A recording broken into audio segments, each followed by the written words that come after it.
जब कोई व्यक्ति कर्ज चुकाना बंद कर देता है तो क्या होता है? परेशान करने वाले फोन आते हैं, धमकी भरी पत्र आते हैं और फिर उसकी दूसरी संपत्तियों पर कब्जा करने की कोशिश होती है।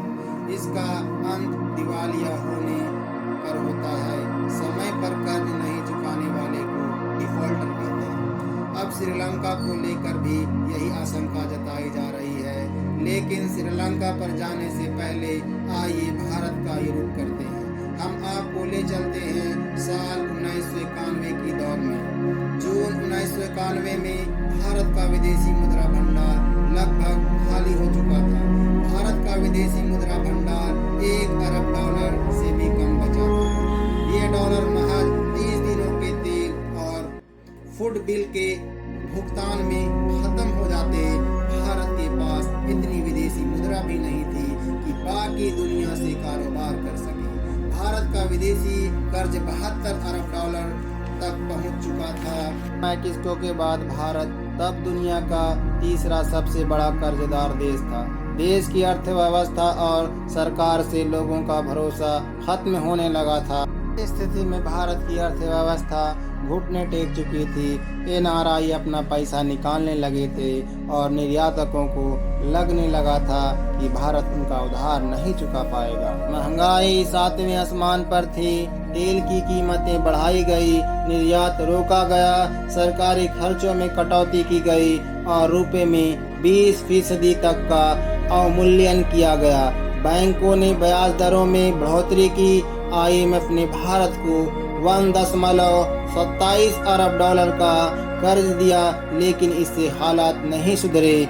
वर्ष 1991 के अंत तक चंद्रशेखर की सरकार 20 टन सोना गिरवी रखने पर मजबूर हो गई।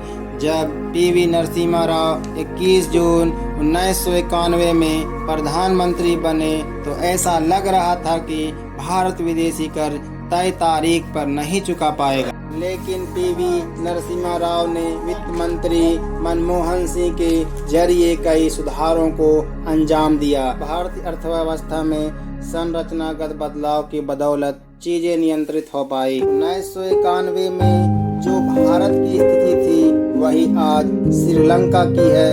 100 ग्राम हरी मिर्च की कीमत वहाँ 71 श्रीलंकाई रुपए हो गई है।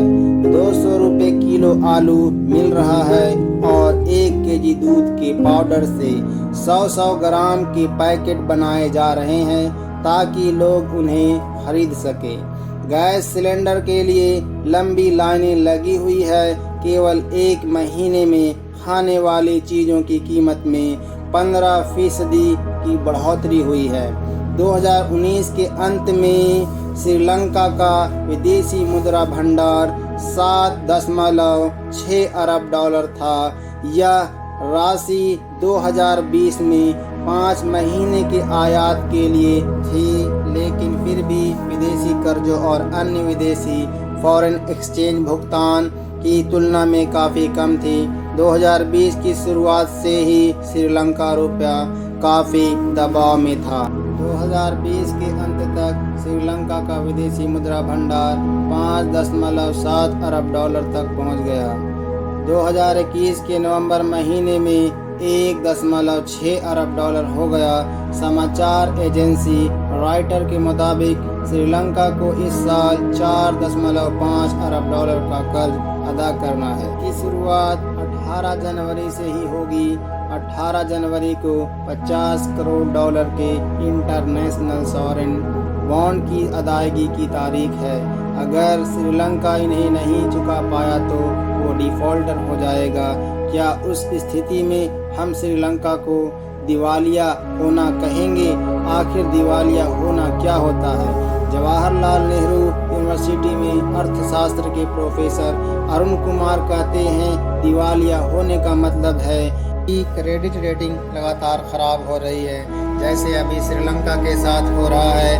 अंतर्राष्ट्रीय वित्तीय संस्थानों का भरोसा उड़ जाता है और कर्जदाता कर्ज अदायगी की तारीख बढ़ाने से इनकार कर देते हैं। अगर क्रेडिट रेटिंग खराब होगी तो कर्ज देने के लिए कोई तैयार नहीं होगा। प्रोफेसर अरुण कुमार कहते हैं डिफॉल्टर होने का मतलब है आपने तय तारीख पर कर्ज की अदायगी नहीं की और वह दिवालिया होने की शुरुआत है। क्या श्रीलंका दिवालिया हो चुका है? श्रीलंका के केंद्रीय बैंक के पूर्व गवर्नर W.A. विजयवर्धना ने इसी महीने 3 जनवरी को श्रीलंका के आर्थिक अखबार डेली फाइनेंशियल टाइम्स में एक लेख लिखा था। अपने लेख में विजयवर्धना ने लिखा है कि श्रीलंका की घरेलू अर्थव्यवस्था दिवालिया नहीं हुई है, लेकिन फॉरेन सेक्टर में इसके उलट है। विजयवर्धना ने लिखा है, कई लोग श्रीलंका को दिवालिया देश बता रहे हैं। अर्थव्यवस्था के रूप में ज़्यादा ठीक है। अगर ठीक से देखें तो श्रीलंका की घरेलू अर्थव्यवस्था दिवालिया नहीं हुई है।